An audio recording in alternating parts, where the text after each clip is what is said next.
A lesbian feminist cost the United States women's soccer team the World Cup. Geriatric representatives show their age, and a rapper gets caught in between an alphabet mafia controversy. All that and more today on Speechless, The Daily Show.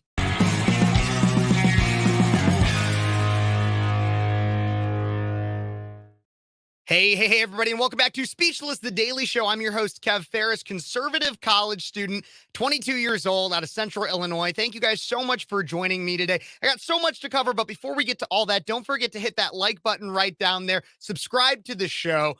I love all my subscribers, and we just want to keep growing this, getting the message out there. Leave me a comment. What do you think about anything that I'm talking about here today? I'll ask some specific questions, but leave me a comment down there. And don't forget to share this video. If you like what you see, if you like what you hear, then share it on Facebook, Twitter, anywhere that you converse with other people. Give it a share. I'd really appreciate it. But let's get right into it. Everybody, Megan Rapinoe, you might have heard this name. You might have seen her picture in the thumbnail, lost the United States women's soccer team World Cup.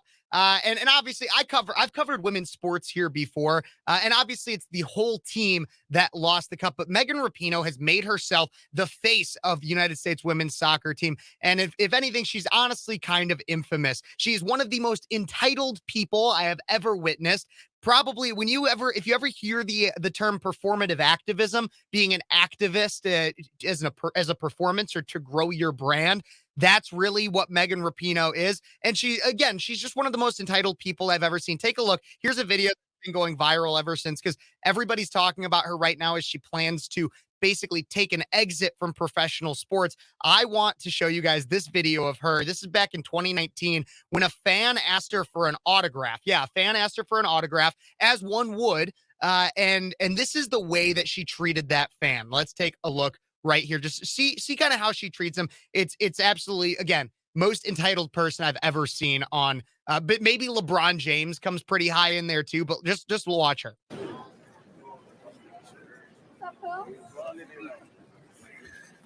10, 9. She didn't even make eye contact with the poor kid.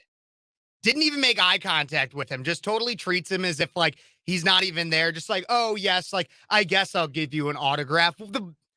Honestly, okay, the balls on this woman, right?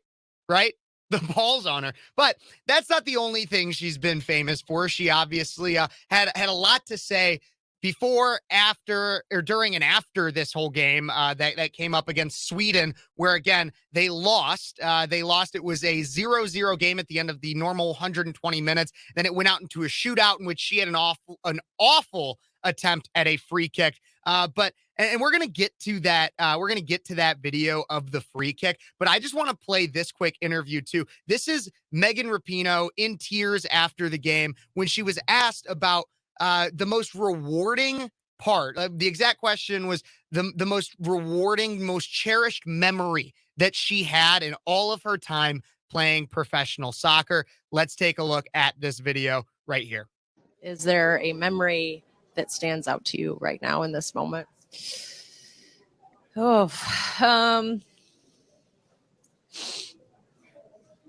I mean, probably equal pay chance. What? After the final. Oh my God. And I think, they were saying equal pay, but could have been saying a lot of things. I think this team has always fought for so much more. And that's been the most rewarding part for me, of course, playing in World Cups and winning championships and doing all that. But, to know that we've used our really special talent to do something, that's really changed the world forever. I think that means the most to me. And, the players in this locker room here, they're just getting started. And, to all the players that I've played with, obviously, who know what it's like to be in the grind. That's the best part.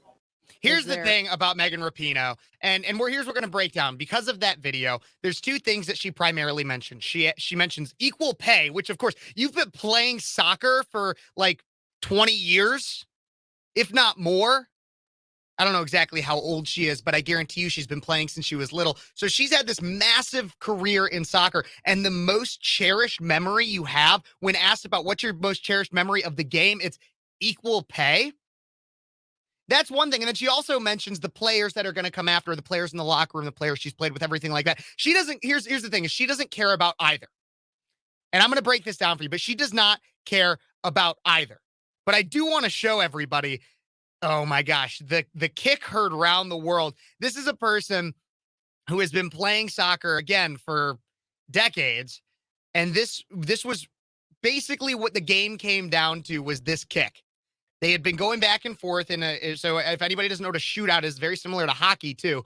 You go into a shootout back and forth to determine the winner. Whoever gets the goal, you keep going back. Whoever gets the goal that makes it so that the other team is down one, that's the one that wins. And Sweden ended up winning this game. But let's take a look. This was Megan Rapinoe's kick that decided the game at a 0-0. Sweden was down one. USA was up 3. This was the one. Or you have to get, I think you have to get the most out of 5 kicks. I'm sorry, I misrepresented it there. But here's this kick that lesbian feminist Megan Rapinoe had during this time, and it's probably one of the worst free kicks I've ever seen.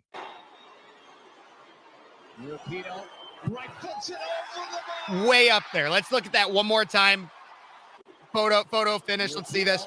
Right foots it Over the bar, far over the bar. It was, like I said, one of the worst free kicks I had ever seen. And conservatives are laughing about it all over social media. But you want to talk about equal pay? Be a better soccer player first off. But no. Let's really talk about the equal pay issue, because it was a big deal a few years ago. The lefties were going crazy. Obviously Megan Rapinoe became the face of United States women's soccer, talking about how women aren't paid the same as men. Women aren't paid the same as men. But let's actually break down this story for a second. This is actually back from, I believe it was like 2017, 2018, maybe 2019, from the Washington Post. This is from the Washington Post, a liberal newspaper, media site, whatever you want to call it. From the Washington Post, it discusses how the men's and women's soccer teams actually get paid. This is what it says, quote, "It's tough to make a straightforward comparison of the earnings for men and women players because the two teams have different collective bargaining agreements that outline different pay structures. A contract player on the women's team makes a base salary. You can earn performance-based bonuses, which means like players without a contract have a different pay schedule. And then on the men's team, players earn only bonuses. They earn only bonuses based on their performance. So listen to that again. A contract player on the women's team makes a base salary and can earn performance-based bonuses, some. As the men's team, their salary is entirely based on their performance." Michael McCann, a Sports Illustrated writer and University of New Hampshire law professor, said, quote, "The male players are paid when they play, but not when they sit. Men's players must thus be on the roster to be pay eligible," meaning that they have to be on, like, ready to play in the game. That's how they get paid. And then their performance also plays into it. Women's players, in contrast, are guaranteed pay no matter what. You could not play a single minute in a game as a women's player and you will get paid. Now, the point of all of this, so this was back when the women's team was arguing for equal pay. They were arguing, saying, well, the men's team isn't doing as well. They have all these, they're not doing as well as us, and they're getting paid more. That is the pay structure the women's team argued for. They collectively bargained for that pay structure and subsequently agreed to that pay structure. They literally filed a lawsuit against their own contract. The United States women's team filed a class action lawsuit against United States Soccer, the Soccer Federation, because they claimed that they were not getting paid the same amount when they literally agreed to this pay structure.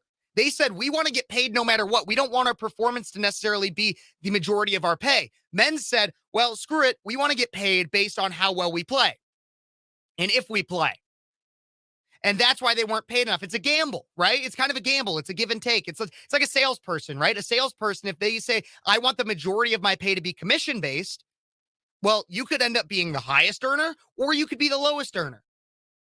As somebody who says, hey, I want to get paid a base salary and then maybe a much smaller commission, well, you're guaranteed a lot more in pay, but your chances to make a higher salary, if you're willing to put the grind in and everything, decrease. And that is what the women's team agreed to through collective bargaining. They had the option to say, we want performance-based, and they did not. The case was ultimately, the lawsuit that was filed was ultimately settled with a lump sum payment from the United States Soccer Federation, basically just to get Megan Rapinoe to shut up. But last September, a law was passed that guaranteed equal pay among the men's and women's team. Woohoo, good for them. But you didn't need a law to make that happen. If anything, you could have just bargained to get paid more than the men through merit-based pay from the very beginning. But instead, you went on this whole performative activism, calling everybody else sexist, everybody else is cruel, everybody else is wrong. You went on that tirade instead of just arguing for merit-based pay in the beginning. But I digress. I believe in merit-based pay. I do believe that. That's why I have a big issue with unions, period, is because a lot of times unions will protect people that are bad at their job and not exalt the ones that are good. Teachers unions are a perfect example of this. I know there are teachers that I know that worked in the system in public school systems for 30 plus years, and they would get their raises and everything, but they would consistently get excellence on their teaching evaluations, as worse teachers who would get proficiency or less would get paid the same amount simply because they'd been working the same amount of time. Their teachers unions, they did not get merit-based pay. But I'm getting away from the subject. I believe in merit-based pay. The women's team won the last 2 World Cups. They obviously lost this one, but they won the last 2 World Cup. If you're performing better than men, you should be paid more. If your jerseys are selling more than men's, you should be paid more. More people coming to your games, you should be paid more. All of these things are true of the women's team. They should have been paid more. But it is at their own hands that they were not. You could have put into your contract merchandise commission saying that if our jerseys are selling more, we should get a certain percentage of those sales. But they did not. The problem is that these women argued, specifically Megan Rapinoe, argued themselves for a salary that would give them less than a pay by performance-based contract, and then they threw a hissy fit about it. So they were getting paid less at their own hand, and then they threw a hissy fit about it. So now the team is out of the Women's World Cup. Now what? Right? They argued about equal pay, and then Megan Rapinoe said that that's her most cherished part of being on the soccer, playing soccer, which is just insane. You'd think that'd be more, but it kind of makes sense. I mean, when that's your performance, that lousy free kick, that's your performance. Of course, your most cherished part would be something that has very little to do with the game itself. But now what? They're out of the Women's World Cup. They lost. Well, conservatives have actually been cheering on their loss, which I'm also a little bit cheering on their loss. But why? And liberals are actually melting down over them cheering it. Huffington Post reported that conservatives celebrated Team USA's exit from the Women's World Cup with a slew of offside posts on yesterday. Right-wingers rooting against the United States women's soccer team seemed smug after Megan Rapinoe missed a crucial penalty kick against Sweden, which we watched, ending the team's time in the tournament in a 5-4 shootout. Critics tried to roll Rapinoe and her 22 teammates on X, formerly Twitter, calling them woke and un-American.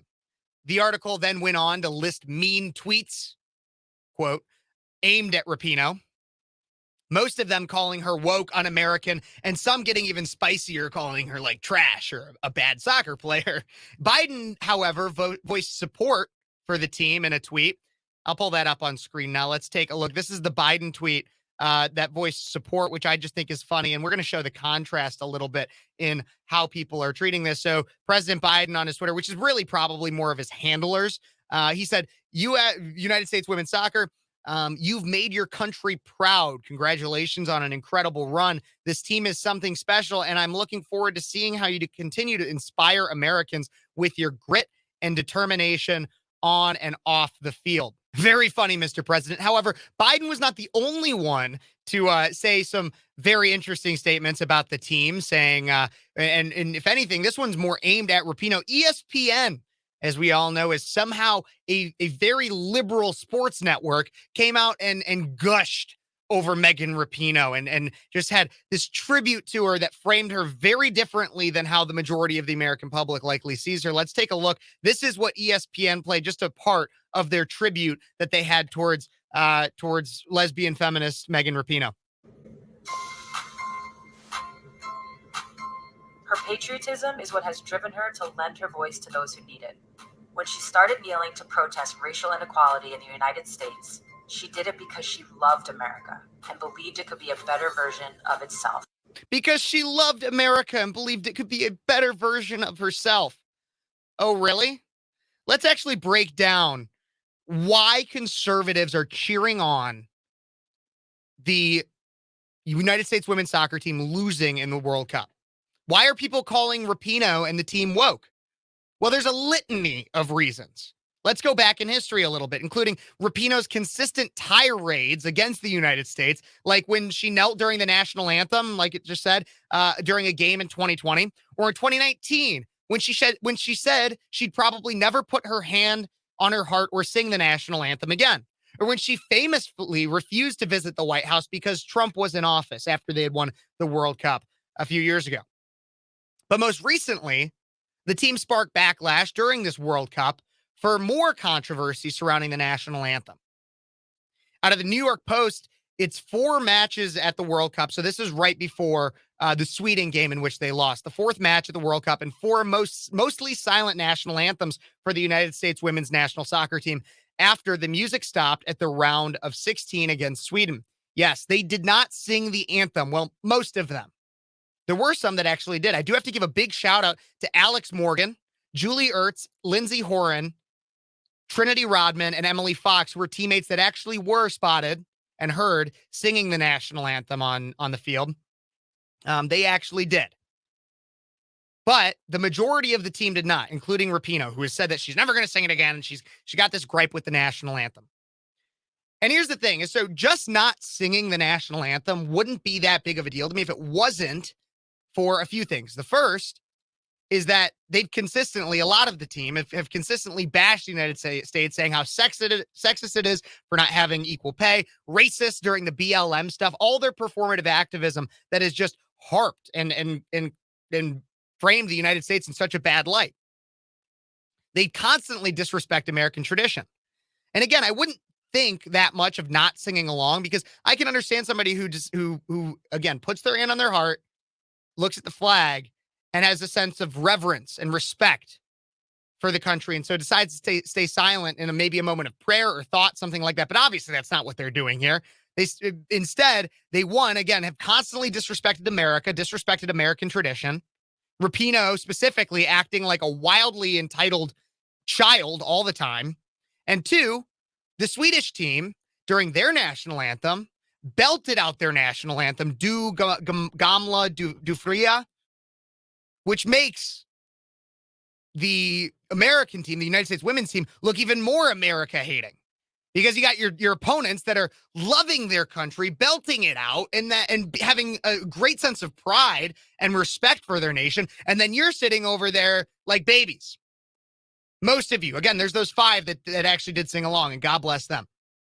So there is no problem, and the liberals will get mad at me, which they always are, but there's no problem with calling out the team and even cheering on their loss. Because when you are promoted to the world stage wearing this country's colors, wearing USA on your jersey, the country's name, representing the country, when you've been afforded the opportunity, which in part is funded and then supported by this country that you are representing, you better damn well respect it. You better. Like, literally, like, imagine going to the Olympics and then somebody's like, oh my gosh, like, and you win, or even like you do really well, and somebody's like, wow, how does it feel representing your country? And you're like, oh, well, I mean, my country's not that great. My country's not that great. Imagine representing your country on the world stage and not having the utmost pride in it. The gall and entitlement that comes with that. It's also important to note that Rapinoe has recently come out in support of biological men competing in women's sports, which I believe to be one of the most disingenuous, profoundly disrespectful, and hypocritical things to ever come out of anyone's mouth. And here's why. Here you have a woman who, again, she obviously has no respect for where she came from, obviously America, but here also you have a woman who rose to fame, made millions of dollars, and basically became the face of her sport, Heck, I would say I could not tell you a single male United States soccer player. Like, I couldn't tell you a single dude that's on the United States soccer team, but I could tell you Megan Rapinoe's name.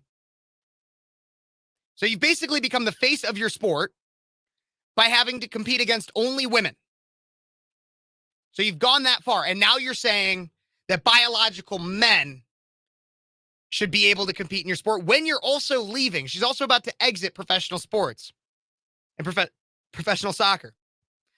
So you've had all this success, and now you're basically saying that every biological woman that's behind you, that's going to be coming and filling your shoes and filling your role, now everything's got to be harder for them. Funny how that happens. It's worth also pointing out as well that back in 2017, Rapinoe actually did have to play against biological men in a scrimmage. This is a true story.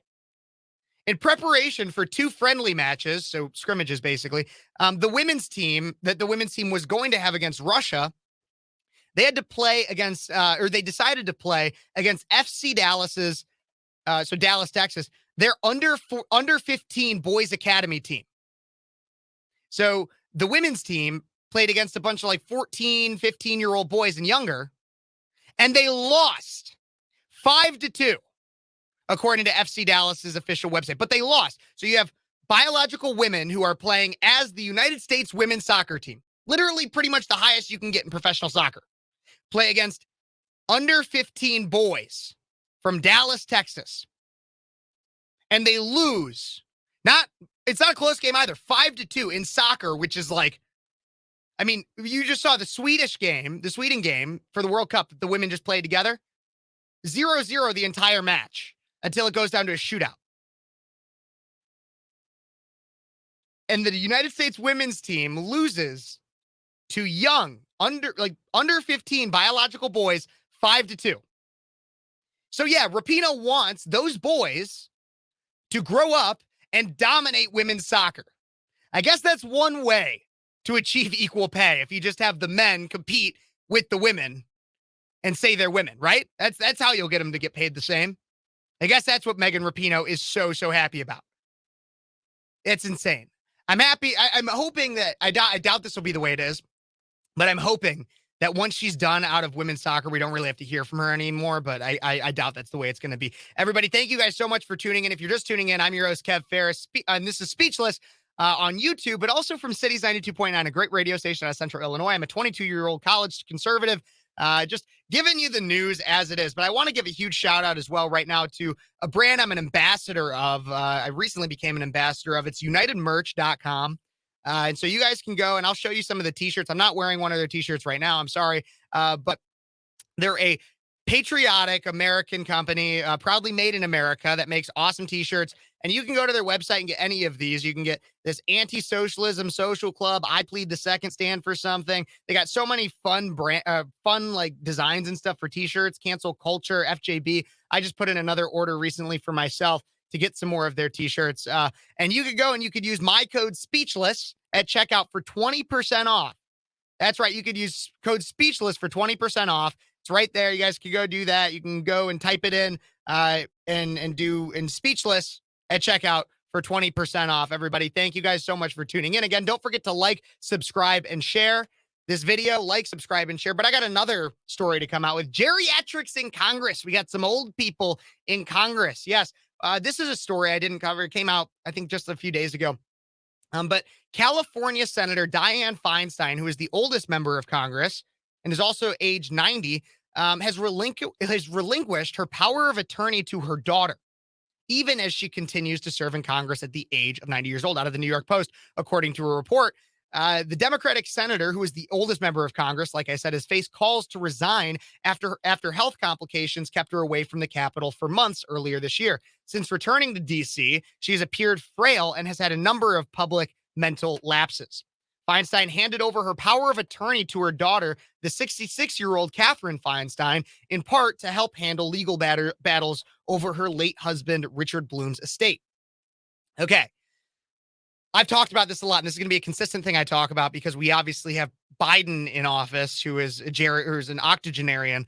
who obviously has a lot of mental lapses. We have others, and another story that I'm going to cover as well. But Dianne Feinstein, the oldest member of Congress. And so what are some of those mental lapses that are talked about this? Well, let's first talk about if you cannot handle your own legal troubles and you need to have a power of attorney to help for your daughter, who is also 66, which is relatively old, by the way. I mean, like, if you think about it, like 66, I mean, I know grandparents that are 66. And if you're watching and you're 66, I'm sorry, I don't mean to call you an old person, but like relatively, I'm 22. Where the member of Congress we're talking about is 90. And the daughter's 66. And if you cannot handle your own legal troubles, why should you be allowed to make laws and policies for everybody else? It makes no sense. But let's look at one of these instances where Feinstein just last week was in Congress and serving her time, and she has something to comment on. She has to vote on something and speak. And this is what happens when she's called on. Just watch, and I'll explain it to you if it doesn't make sense. But just watch. Funds priorities submitted. Yeah, just say aye. Okay, just aye. Thank you. Just say aye. Just say aye. That's what they tell her. Just say aye. What is she voting on exactly? Was this roll call? Was she just supposed to be saying, hey, I'm here? No, that's not what it was. It was an $831.781 billion. So a $800 billion defense appropriations bill. This is how our government works nowadays, folks. We have a 90-year-old member of the Senate being just told, just say aye, just vote yes for it. Just vote yes for it. On $830 billion of your money. And I've laid out on this show before how people complain about old people in office and how incumbents, the reason why we get these people that are career politicians that stay in so long are because incumbents have like 90% reelection rate. It's insane. And so we have people like this in office, kind of our fault. Some of ours, if you consistently keep voting for these people. But the point being for this story specifically, is so you have Dianne Feinstein, who cannot handle her own legal troubles, but is also okay to vote for $830 billion of your money. Hands over her power of attorney, but still has power of attorney over your money. Obviously, I know that's kind of the proverbial power of attorney. Obviously, she doesn't have your power of attorney, but before everybody comes after me and is like, oh my gosh, that's Kevin just made an error. No. What I mean is that she hands over the power of attorney to her daughter, but still has the power over you and your money. What does that say about our government? Some people are actually starting to call out this kind of behavior. Just yesterday, Senator Mitch McConnell, and that's another thing I want to be clear about too, is that this is not an argument of party or one way or the other, left or right. This is something that I feel like everybody should be able to get behind, is these old people that are controlling our country that are obviously not there. Mitch McConnell, who we know just a few weeks ago, just had his freeze up on after a meeting where he was supposed to be giving a speech. He froze up. People thought he was having a stroke or something. He was humiliated as Kentuckians completely drowned him out as he was trying to give a speech yesterday. And you just got to hear what they were yelling at him. He was trying to just keep giving his speech here. He was trying. And this is what drowned him out instead. Take a listen.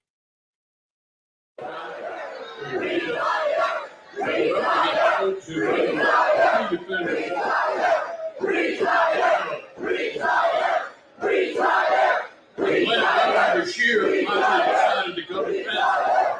First time in August, 140 years. But Andy only seems to make time for football, wearing down the guy. I know something about meeting this year.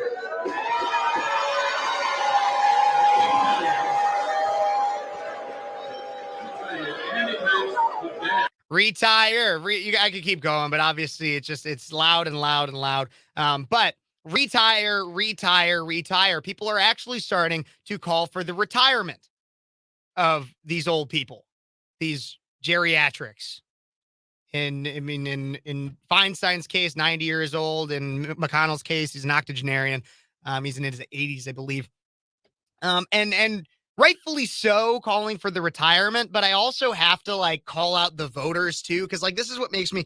Is what infuriates me. Right. This is honestly one of the things I'm most mad about. Is you'll have people all the time. I hear complaints about our government. I hear complaints about how this case, about how there's old people in Congress or old people as the president, and they're just not with it. They don't get it, obviously, and they have mental lapses, they have gaffes.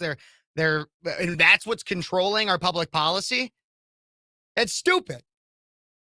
Yes, it is. I hear people complain about the two-party system. I hear people complain about the swamp and the establishment. But what are you doing? And it's probably not you, because if you're watching this show, you're probably just as up in arms about people like this as I am. But I ask these people, when I hear them complain, what are you doing? Who did you vote for in the last election? Did you vote for Joe Biden for president? Because if you did, you're perpetuating the same thing you're complaining about. Look, you could say the same thing in some cases about Trump. However, Trump is younger than Joe Biden, not by much, but he is. He's younger than Joe Biden. And he is obviously, with the amount he has that he does, he is obviously more mentally there. Now, I still have my own complaints about just old people in general, including Trump, being possibly or elected, being in office or possibly elected to office, but that's an argument for a different day. The point of what I'm saying is, did you vote? Are you the person that's voting for these people back into office? Because Mitch McConnell isn't just necessarily installed every 6 years as a senator. Dianne Feinstein isn't just installed. I don't know. Feinstein, she's a Democrat. Maybe she is. I'm joking. But my point being is, who are you voting for? Or who are you running against these people? Because, okay, maybe you could make the claim, well, nobody ran against Mitch McConnell or nobody primaried him. I'm pretty sure they did. I haven't done my research exactly. But even if you were to say that, nobody primaried them. Well, why didn't you look for somebody to primary them? Why didn't you primary them? Come on. This is what we got to do the next election cycle. Mitch McConnell is up for re-election in 2026. I believe Dianne Feinstein is 2024, maybe 2026. I could be wrong. But that we got these people, they're up for re-election. And so you're calling for them to retire right now. Why don't you force retirement onto them? Mitch McConnell is the Senate minority leader right now. You think he's going to retire? No. He's got a cushy job. He makes a lot of money.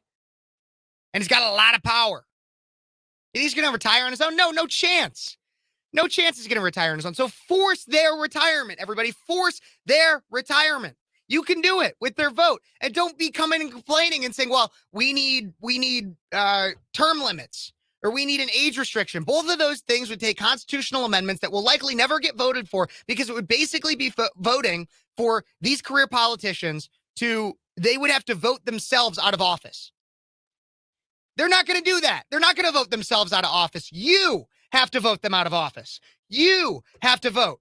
You have to encourage other people to vote them out of office. And I don't want it to sound like I'm getting angry at you, because, again, you're probably not the person that this is aimed at. If you're watching this right now, you're probably a pretty in-tune person with news, politics, and you're probably just as PO'd at the people that consistently vote these people back in as I am.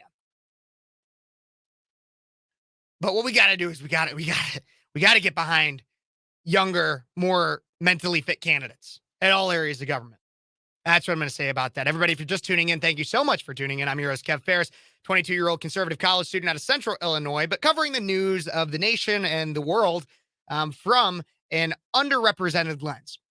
Not only the conservative lens, but also a lens that, the mainstream media won't cover it this way. The young people my age will not cover it this way. And so I have to. So don't forget to like this video, subscribe to the channel, share. And now I am officially monetized for super chats and super likes and thanks and everything like that. So if you go down in right below this video and you have the means, I'd really appreciate it if you would consider possibly sending anything you can to help me continuously update my equipment. If you notice, I have like this dual camera function now. Let me know in the comments what you think about me being able to bring up both the cameras and give a different angle, see me in studio in more ways. If you like the equipment and you have the means to, I would really appreciate either sending a super chat, super thanks, or check out right below, scrolling down there. I got my Venmo and my Cash App coming up. It's coming across right there right now. Yep, it's coming across there. So if you have any ability to do so, I'd really appreciate it. But you can also just like, subscribe, and share. And comment as well. Those are other ways that it can boost this video up so we can get these messages out to as many people as possible. But for the final story of the day, Neo. And no, I'm not doing the prefix Neo like new. But however, this story is new. Neo, Neyo, a popular Twitter or a popular rapper, not a Twitter. Popular rapper, went viral over the last few days, and it's just been kind of a roller coaster of emotions when it comes to this story for a statement that he had regarding transing children and basically the mutilation and indoctrination of children in terms of gender ideology. Let's just take a look at the initial statement that he put out. Let's do this right here. Here's the initial statement made on a podcast on Vlad TV. Neo is the rapper on the left. The man, as the woman, is obviously one of the hosts. And just listen to what he had to say earlier. I believe it was just at the end of last week. Control. If your little boy comes to you and says, "Daddy, I want to be a girl," and you just let him rock with that, you just let him. Right. He's 5. Right. And where did he get that if from? you let this 5-year-old boy decide to eat candy all day, he's going to do that. Exactly. Like, when did it become a good idea to let a 5-year-old, let a 6-year-old, let a 12-year-old make a life-changing decision for themselves? Right. When did that happen? Right. Like, I don't understand that.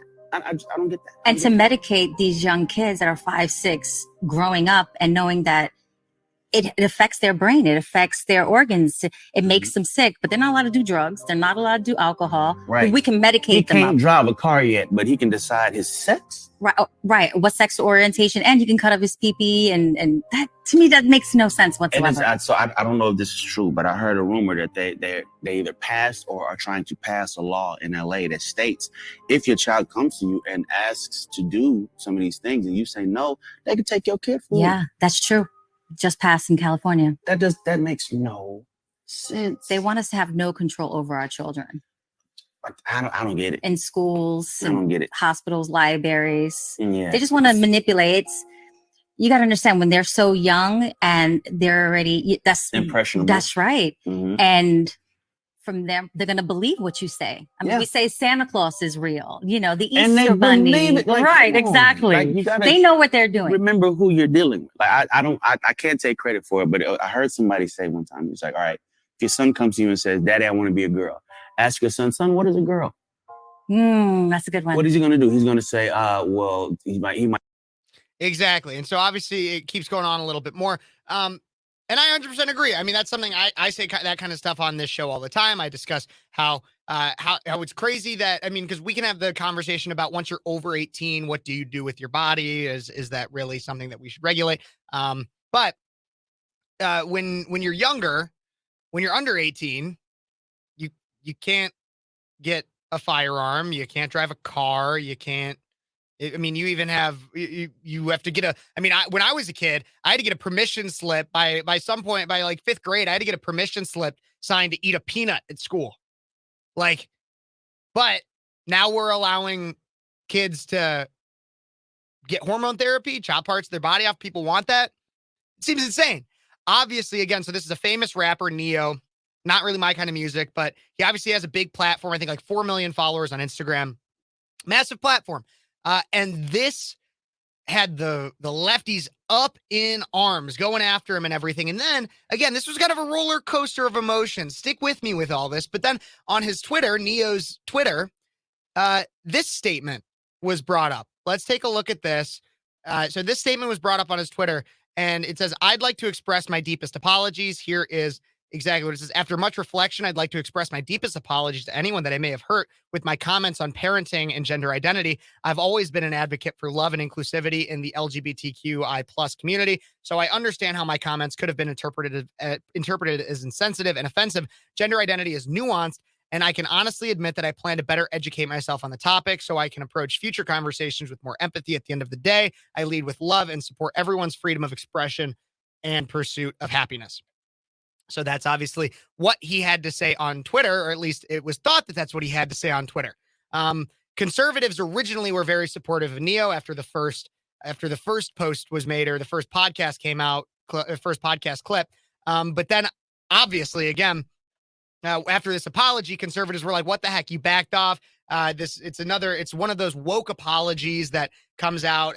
But then interestingly enough is later today, just like 2 hours ago, Neo posted this on all of his social media platforms. And so let's take a look at what he had to say here. Again, a roller coaster of emotions today from Neo and from the past few days. But let's take a look at this video of him responding again after his apology. What's going on, loved ones? This is Neo. All right, listen.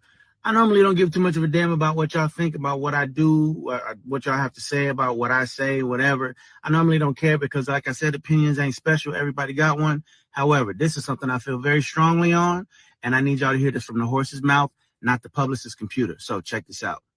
First and foremost, I do not apologize for having an opinion on this matter.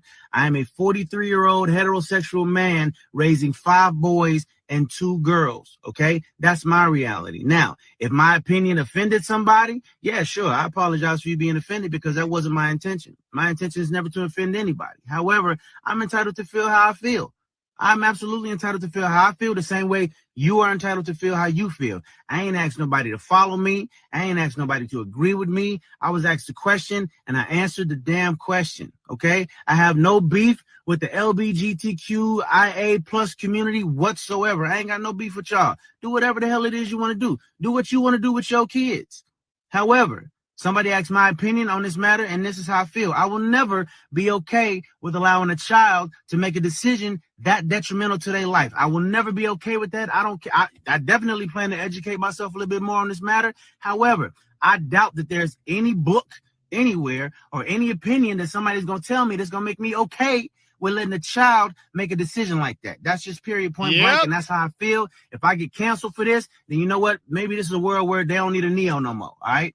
And I got no problem with that. I'm a hustler, all right? I'll figure it out. I got kids to raise, and I'm going to do that regardless. So with that being said, y'all have a good day. I love everybody. Live how you want to live, love how you want to love, but your opinion is yours. Speak your opinion as much as you damn well feel like it. Because as I said, they're not important. They're not special. Everybody got one, and you're entitled to it. I'm entitled to mine, all right? Y'all feel how y'all want to feel. Have a great day. It's Neo. Peace and love. Okay, so there's 3 things to really talk about when it comes to that video right there. Amazing response to the woke mob, to everybody that was just going after him on either side. Great response. First thing is, so he brings up, he says, I want you to hear this out of the horse's mouth, not the publicists. Or, I mean, I'm paraphrasing a little bit there, but he says something effective. I want you to hear this out of the horse's mouth and not out of the mouth of the publicist. So insinuating that woke apology that I read to you earlier was from a publicist and not from him. And I'm going to break that down in a second. But the second thing is, I love just the sentiment of, I'm going to have my opinion. You can have your opinion. And you don't have to agree with me. I don't care. I was asked a question, I answered it, and I gave my opinion. And then he even says, he goes, I'll try to educate myself better on this, but I don't think there's anything that you can come out with that says, I think it's okay for kids to get mutilated and to be hormone and drugged up and make these life-altering decisions. I love that. And he stands by what he originally said, which is a common sense theme. The majority of Americans, I don't have the exact statistic pulled up, but I've read it on the show before. The majority of Americans do not believe in people underage going through any level of gender transition. The majority of Americans believe that, period. And so that's amazing. And the third thing I want to bring up too, that I think is the best part of this video and this final statement that he makes, is that he basically says, if this is going to get me canceled, if this is going to like make it so that I can't perform music or anything anymore, then I guess the world doesn't need me anymore. Says, I guess the world don't need Neo anymore, if this is going to be the way it is. And he says that And I love it because he's saying my role as a father, my convictions as a person is more important than fame, money, or even having a platform in the first place. If you guys don't think I should have a platform because of what I believe, I'm not going to change what I believe for the platform. I'm going to stick with what I believe and abandon the platform. And that is one of the that's what I want in a celebrity. Look, again, I tried listening to some of his music before the show, seeing if there was much. I think I might have heard him on one song one time before. He's not really my kind of musician. But out of my musicians, my artists, my actors, my everybody, I want somebody like that, even to an extent if I disagree with them. I don't want somebody that's going to come out and just say what I want them to hear all the time. I want somebody who's going to come out and stand on a personal conviction, and that matters more to them than any kind of fame, money, vanity, celebrity, anything like that. I have a lot of respect for that. And that's why, contrasting that with the first story, I don't respect Megan Rapinoe. And because she consistently just does whichever way the woke wind blows, that's what she's on that day. That's what she's on. A person that's benefited from having women's only sports comes out and says, oh, well, we need biological men. We should allow biological men, when she's lost to underage biological men. I'm getting away from this story, but that's my point, is she just goes whichever way the woke wind blows. Neo is standing on conviction and saying, hey, this is what I believe in. If you don't like it, and if this loses my entire following, so be it. Because I have more important things in my life, like being a father. I love that. Now, this story here's a big thing to recognize too, again, with the idea of the publicist being brought into it in the woke apology that came out. This story started off as a discussion of child mutilation at the hands of radical gender activists because a prominent musician came out and said, I don't think children should be subject to that, nor should they be allowed to make those kinds of decisions. However, it quickly turned into kind of the person or the artist versus their handlers, right? Because according to at least what he said, his publicist obviously wanted him to go woke. His publicist wanted him to do the cliche apology that says, I need to educate myself. I need to educate myself. I'm obviously not informed enough on this. I need to do better. I'm going to do better. And it's like the whole thing, oh, you're going to try to appease the woke mob. I'm going to do better. I'm going to get re-educated. Sounds like some communist propaganda bullcrap to me, but that's what he or she, his publicist, wanted him to do. It's a cliche at this point. And it usually never really works. Conservatives will just get mad that you apologize in the first place. And liberals you'll always have that stain on your shirt that says, well, you said that. You did it. The apology never matters as much as the initial action. The woke mob will never let you come back from it. But Neo, in a total 180 and something that's never really happened in our cancel culture before, said, screw that apology, screw what my publicist wants me to do, and good for him at this point. As long as that's really the real story, right? Because another way it could have gone, being a critical thinker, another way this could have gone, because we don't know, is that he actually did approve and issue that apology. It wasn't just his publicist. And then he saw that he was getting obliterated in the media for apologizing in the first place. And then he threw his publicist under the bus because he wanted to win back some good grace. But I'd like to think he was being genuine and he actually wanted to stand up for what's right and stand up against an overbearing publicist that came out with the woke apology for the reason of trying to win back the lefties. It's kind of like it's like it almost could have gone the way of Bud Light, honestly. Not that, it's a little bit different because his base is definitely not the same as what Bud Light drinkers are. But it's a very interesting story to see come out. And we're starting to see possibly a shift in the cancel culture. And that's really what I think is interesting. And I'm going to keep following stories like this because I think it's fascinating. But what do you think in the comments? Let me know. What do you think about Neo? What do you think? Do you think that his publicist just took over? Or do you think that this is all a media strategy and that he came out with the apology thinking he'd win back good graces, but then came out against it? I'd like to think he was genuine, but what do you think? Let me know about that in the comments. What do you think about Megan Rapinoe and everything I talked about with her? Leave that in the comments. What do you think about all these old people in Congress having brain farts and spending $800 billion of your money at the words of somebody else? What do you think about all that? Leave it in the comments. Don't forget to like this video, subscribe to the channel, give it a share to somebody. And if you can, I'd consider sending a super chat, a thanks, anything like that. I'd really appreciate it, guys. Thank you so much for watching today. It's been great to be back. I got some great stuff planned for tomorrow, maybe a little bit of a fun time. A fun thing I got planned for tomorrow. So don't forget, again, to subscribe, turn your notifications to all so you never miss a minute. I'm your host, Kev Phares, and thank you guys for watching Speechless, The Daily Show.